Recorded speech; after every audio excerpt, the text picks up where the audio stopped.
Fixing your low progesterone levels could make the difference between you falling pregnant or not falling pregnant, between carrying your baby to full term or losing the pregnancy early on in the first couple of weeks. So, addressing low progesterone is a really good idea. And while it's important to address the overall picture of what is causing low progesterone, you're also going to probably want to get some quick fixes so that you can improve your progesterone this cycle. Because if you fell pregnant now, you're going to want to make sure that your progesterone levels are high enough for implantation to take.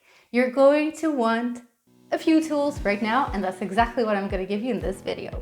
Hello lovely, my name is Inge Sprey and I am a fertility homeopath. I help couples worldwide to fall pregnant naturally with the information that I provide in the videos on this channel and with my homeopathic programs, both DIY and live. And in this video, I'm going to hand you a couple of tools that you can go ahead and grab so that you can lengthen your luteal phase and keep up your progesterone levels this very cycle. In order for you to understand the tools that we're using, I need to explain to you how progesterone is produced. Don't worry, it's not going to be a very complicated biology lesson. Just two little things. Progesterone is produced by your ovaries. So when an egg is released, an empty sac is left behind. It's called the corpus luteum. And this is going to be producing progesterone. But progesterone is also produced by your adrenal glands. And you need to understand that if you are stressed out, your body is going to prioritize the production of stress hormones over progesterone. In any given cycle, there isn't a whole lot you can do to have your ovaries produce enough progesterone. If your ovaries aren't in the best condition or the egg wasn't matured, ideally the corpus luteum might not be functioning optimally and allow you to produce enough progesterone.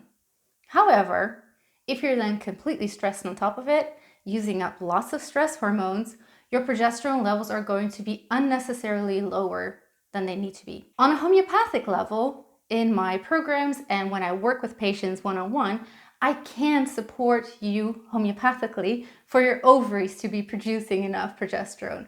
I've got some really interesting pictures that I'm sure you want to see. Here is a chart of Mira, and you can see right here that this is when progesterone was low.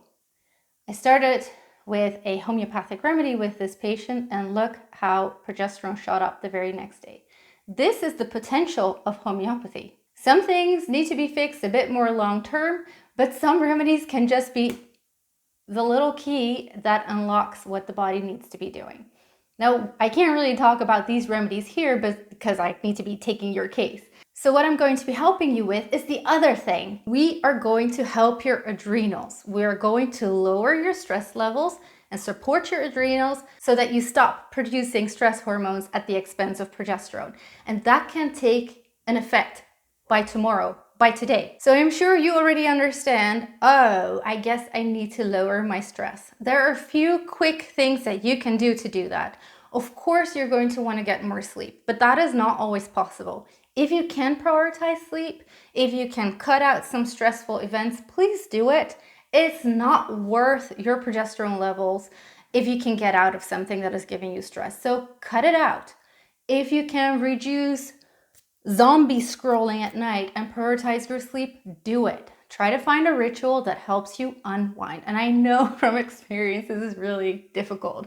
It's much easier to doom scroll and ignore the little voice in your head, right? But that is a simple thing that you can start to work on. If you are having trouble with sleep, you can think of magnesium. Magnesium helps us to relax, but if we're stressed out, we're going to use up more magnesium. If we are low on magnesium, what happens? We get anxious, we get jittery, we get stressed out. So you get stuck in this really horrible vicious cycle. So you can decide to supplement with some magnesium. If you're worried about supplementing with certain amounts, how about a foot bath with Epsom salts? Or if you have a bath, get a bath. Maybe in your area you will have floating pods. These are awesome. You can just float in the water and it's like a little pod. And because your skin is great at taking up magnesium, so that is a fantastic option. These days you have magnesium foot creams, you have sprays. It's really easy to get your hands on something. So magnesium, Top tip. Another thing, if you're having trouble to unwind or sleep, is you can consider CBD oil. And there's lots of discussion on this. I love CBD oil. I use it. I've used it throughout my pregnancy. I make sure that it's organic and good quality. But do your own research. Here's my disclaimer.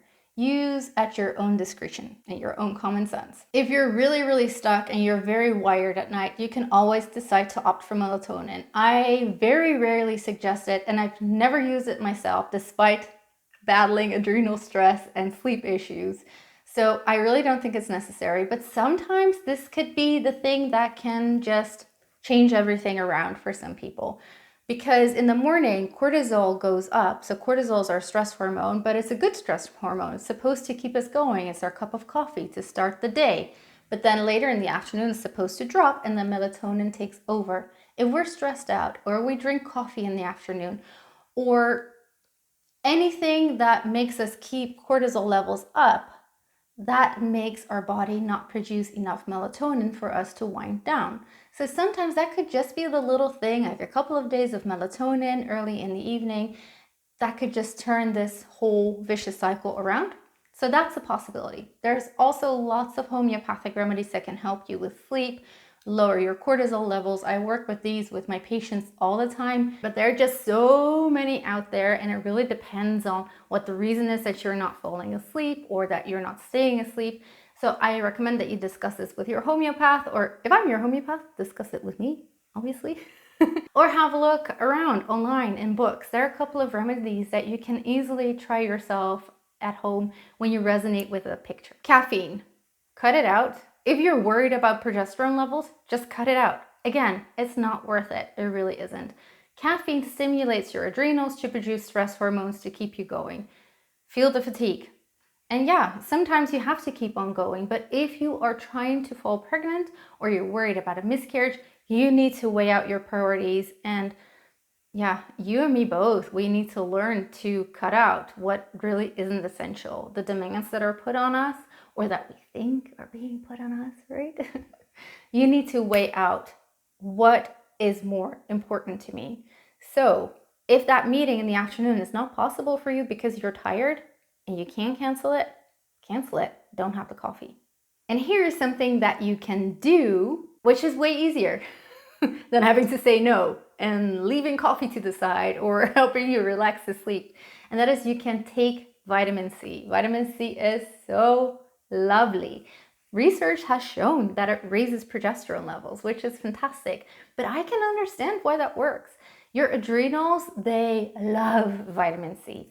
Your adrenals is the spot where vitamin C concentration is the highest, which tells you something about the relationship between adrenals and vitamin C. If you're low in vitamin C, your adrenals are going to struggle. And again, you're going to be producing a lot more stress hormones at the expense of progesterone.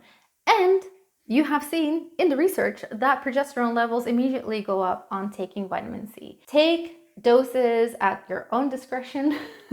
Do your research. I'm not going to make any recommendations right here because I don't know your case. But there's lots of fantastic information out there that will help you to choose which vitamin C is appropriate and how much to take. Also, it's a fantastic antioxidant. It helps your immune system. So any stress that your body is experiencing because of ongoing infection or inflammation or a virus or bacterial overgrowth is going to help with that too. So it's a double, triple, quadruple, probably whammy. Just keep in mind that a very small percentage of my patients, if they take vitamin C in the afternoon, they struggle even more to fall asleep at night. So test how this works for you, but if you're struggling and you've left your coffee to the side, maybe just take the vitamin C in the morning or early afternoon instead. So these suggestions are 100% going to help you get your progesterone levels up. If you are doing at-home hormone testing, you'll be able to see it, that your PTG levels are higher than before trying these things. You're probably going to see a change in your BBT temperatures, and the second half of your cycle, you're going to have higher levels. And there's a good chance that you can add at least one more day to your cycle or reduce spotting at the end. But if you need more help with progesterone levels and longer term, because progesterone and estrogen is what goes hand in hand, and the older we are, the harder it is for our body to produce progesterone, and the easier it is for us to be estrogen dominant, which makes us even more lopsided, then you should definitely check out my program Fertile 40s, or even if you haven't done Prep for Baby yet, that is a fantastic spot to start. I have so many participants that have said that this was one of the biggest changes that brought them in Prep for Baby. And it's not just because of the detoxing that is on there and the nutrient suggestions, but also because of the diet. And that is one suggestion I haven't given you yet. But make sure you eat well. Don't skip your breakfast. That is stress on your body. Make sure you nourish your body so you can produce the progesterone, so you can lower stress hormones. If you've watched any of my videos, you probably already know I'm a huge fan of nourishing traditions. So make sure that you have a look at those resources. Type in your search engine, Weston Price, a nourishing tradition, Sally Fallon. I always think Sally McFallon, but I think that's wrong. Sally Fallon. She's got some great books that are really easy for you to get started with. But if you want it super, super, super easy, I've given you the small tweak, big wins when it comes to changing over to this nutrient-dense way of eating on Prep for Baby. If you want to know more about progesterone and estrogen combination issues and how to tackle that longer term, which is something you're also going to want to do, unless you get your positive this cycle, obviously, then you can push it back till after baby's here. Then make sure that you click on the video on your screen right now, and you can continue onto this journey, because you can. You totally can. And in the meantime, see you in the next video. Bye.